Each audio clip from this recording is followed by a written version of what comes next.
નમસ્કાર વિદ્યાર્થી મિત્રો, ધોરણ 4 પર્યાવરણમાં આજે આપણે પાઠ 2ની શરૂઆત કરશું.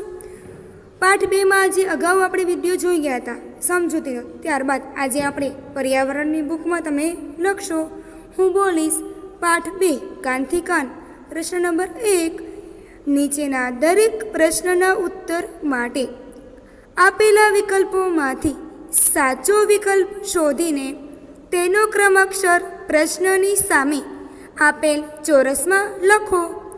નીચેના દરેક પ્રશ્નના ઉત્તર માટે આપેલા વિકલ્પોમાંથી સાચો વિકલ્પ શોધીને તેનો ક્રમાક્ષર પ્રશ્નની સામે આપેલ ચોરસમાં લખો. 1. નીચેનામાંથી કયા પ્રાણીના કાન ખૂબ જ મોટા હોય છે? નીચેનામાંથી કયા પ્રાણીના કાન ખૂબ જ મોટા હોય છે? એમાં અ. હરણ, બ. હાથી, ક. સસલું, ડ. ભેંસ. ફરીથી જોઈએ. અ. હરણ, બ. હાથી, ક. સસલું, ડ. ભેંસ. જવાબમાં આવશે બ. હાથી. ત્યારબાદ બીજો. નીચેનામાંથી કયા પ્રાણીના કાન બહાર દેખાતા નથી? નીચેનામાંથી કયા પ્રાણીના કાન બહાર દેખાતા નથી? અ. ગાય, બ. બકરી, ક.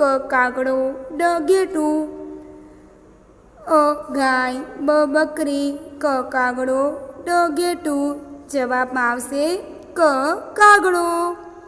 ત્યારબાદ ત્રીજો. કયા પ્રાણીના કાન માથાની ઉપર હોય છે? કયા પ્રાણીના કાન માથાની ઉપર હોય છે? એમાં અ. ગાય, બ. બકરી, ક. હાથી, ડ. હરણ. જવાબમાં આવશે ડ. હરણ. ત્યારબાદ ચોથો.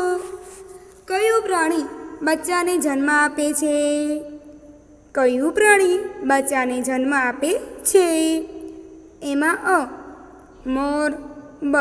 સસલું, ક. અજગર, ડ. મગર. ફરીથી જોઈએ. ઓપ્શન અ. મોર, બ. સસલું, ક. અજગર, ડ. મગર. જવાબમાં આવશે બ. સસલું. ત્યારબાદ પાંચમો. કયું પ્રાણી ઈંડા મૂકે છે? કયું પ્રાણી ઈંડા મૂકે છે? એમાં અ. ચકલી, બ. કૂતરો, ક. ઉંદર, ડ. ખિસકોલી. અ. ચકલી, બ. કૂતરો, ક. ઉંદર, ડ. ખિસકોલી. જવાબમાં આવશે ચકલી. અ. ઓપ્શન અ. ત્યારબાદ છઠ્ઠું. આપણું રાષ્ટ્રીય પ્રાણી કયું છે? આપણું રાષ્ટ્રીય પ્રાણી કયું છે? અ. સિંહ, બ. ચિત્તો, ક. વાઘ, ડ. હાથી. ઓપ્શન અ. સિંહ, બ. ચિત્તો, ક. વાઘ, ડ. હાથી. જવાબમાં આવશે ક. વાઘ. ત્યારબાદ સાતમો. કયા પ્રાણીના શરીર પર વાળ હોય છે? કયા પ્રાણીના શરીર પર વાળ હોય છે? ઓપ્શન અ. મોર, બ. હંસ, ક. બતક, ડ. ઉંદર. જવાબમાં આવશે ઉંદર. ત્યારબાદ આઠમો. કયા પ્રાણીના શરીર પર પીંછા હોય છે? કયા પ્રાણીના શરીર પર પીંછા હોય છે? અ. કબૂતર, બ. સસલું, ક. ખિસકોલી, ડ. સાપ. અ. કબૂતર, બ. સસલું, ક. ખિસકોલી કે ડ. સાપ. જવાબમાં આવશે અ. કબૂતર. ત્યારબાદ હવે આગળ આપણે જોઈએ પ્રશ્ન નંબર 2. અહીં કને પ્રશ્ન નંબર 1 આપણો પૂર્ણ થાય છે. પ્રશ્ન 2ની સૂચના આ મુજબ છે કે યોગ્ય શબ્દ વડે નીચેના દરેક વિધાનમાં ખાલી જગ્યા પૂરો. યોગ્ય શબ્દ વડે નીચેના દરેક વિધાનમાં ખાલી જગ્યા પૂરો. એમાં અ. જે પ્રાણીઓના કાન બહાર દેખાય છે તે ખાલી જગ્યાને જન્મ આપે છે. જે પ્રાણીઓના કાન બહાર દેખાય છે તે ખાલી જગ્યાને જન્મ આપે છે. જવાબમાં આવશે બચ્ચા.